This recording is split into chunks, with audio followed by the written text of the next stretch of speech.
Assalamualaikum warahmatullahi wabarakatuh. Selamat sore, selamat siang, selamat pagi, selamat malam. Entahlah kalian di waktu yang mana. Sama saya Putri Najas. Pada kesempatan hari ini, saya akan menjelaskan sebuah karya atau suatu karya yang sudah saya buat yang berdasarkan tema narasi kecil masyarakat adat dan kritik lingkungan terhadap narasi besar pembangunan, khususnya yang berkaitan dengan proyek ketahanan pangan di Papua. Baru-baru ini kan lagi viral itu kasus tentang film dokumentasi yang bertemakan tentang Papua, tentang ketahanan pangan di Papua itu kan. Jadi di ilustrasi kali ini tuh saya menceritakan tentang hal itu secara umum, benturan antara narasi besar yang dibawa oleh negara melalui program pembangunan dan narasi kecil yang berasal dari masyarakat adat Papua yang mengalami dampak langsung dari perubahan lingkungan di ruang hidup mereka. Jadi karya ini saya beri judul narasi yang dibungkam. Oke, untuk yang pertama saya akan menjelaskan beberapa elemen-elemen yang ada di ilustrasi saya. Di sini kalian bisa lihat di bagian atas ini adalah tulisan ketahanan pangan. Kalian bisa baca dan lihat sendiri. Lalu kita geser ke arah sini. Ini ada sesosok pria berjas. Ya, outfitnya pejabat lah ya. Kita di sini tuh kayak menggambarkan bahwa ini tuh pemerintahnya.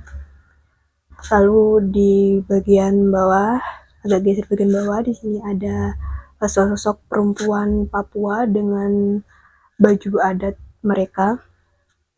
Lalu geser lagi, di sini ada rakyat Papua lah ya, warga-warga Papua. Di sini ada pohon yang rusak, yang sengaja dicabut sama si pemerintah. Dan di belakang itu adalah background hutan Papua. Oke, untuk selanjutnya kita akan membahas tentang deskripsi visualnya. Deskripsi visual yang pertama yang akan kita bahas yaitu di bagian tulisan spanduk ketahanan pangan itu. Di tulisan itu menjadi simbol narasi besarnya yang sering disampaikan kepada masyarakat, yaitu bahwa pembangunan dilakukan untuk meningkatkan kesejahteraan, memenuhi kebutuhan pangan nasional, serta mendukung kemajuan bangsa. Oke, untuk deskripsi visual berikutnya adalah saya akan membahas tentang sesosok laki-laki berjas hitam dan berpeci hitam itu. Seperti yang saya katakan di awal tadi, saya memakai sesosok itu sebagai menggambarkan pemerintah.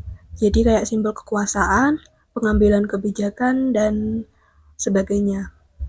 Tokoh tersebut tuh digambarkan tersenyum, menunjukkan bagaimana pembangunan sering dipresentasikan sebagai sesuatu yang positif dan menjanjikan masa depan yang lebih baik.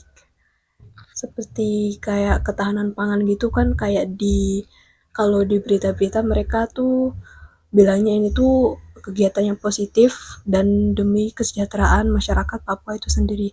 Padahal sebenarnya tuh tidak. Namun jika di berita yang lebih jauh, tangan tokoh tersebut melakukan dua tindakan yang berbeda. Jadi bisa dilihat di tangan yang satunya itu dia sedang kayak membungkam sesosok perempuan dengan baju adat Papua. Itu kayak dia sedang membungkam suara dari rakyat si Papuanya. Lalu dengan tangan yang lainnya itu menggenggam pohon sampai pohon itu patah dan rusak.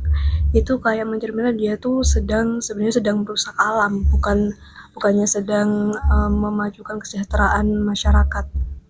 Oke, untuk deskripsi sosial yang berikutnya adalah makna dari si perempuan adat Papua tersebut.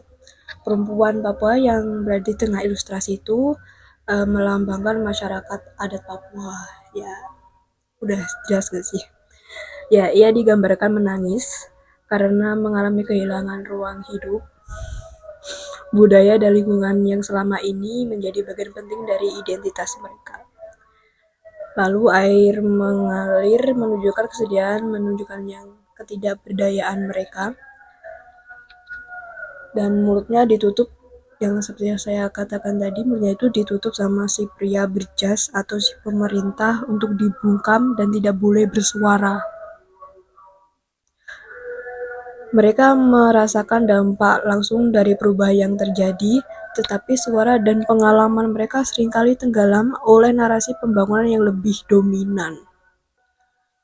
Dan yang selanjutnya adalah deskripsi visual dari makna hutan Papua. Itu yang background di belakang itu.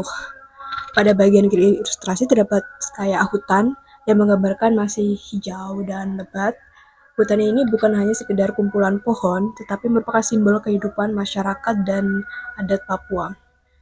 Bagi masyarakat adat, hutan memiliki fungsi yang sangat penting. Hutan menjadi sumber pangan, sumber air, atau tempat berburu, ruang budaya, serta bagian dari identitas mereka.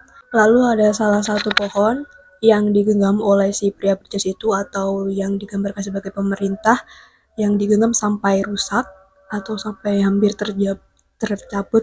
Itu kayak menggambarkan perusakan alam dan juga menggambarkan adanya kontrol dan intervensi terhadap wilayah yang sebelumnya menjadi ruang hidup masyarakat adat.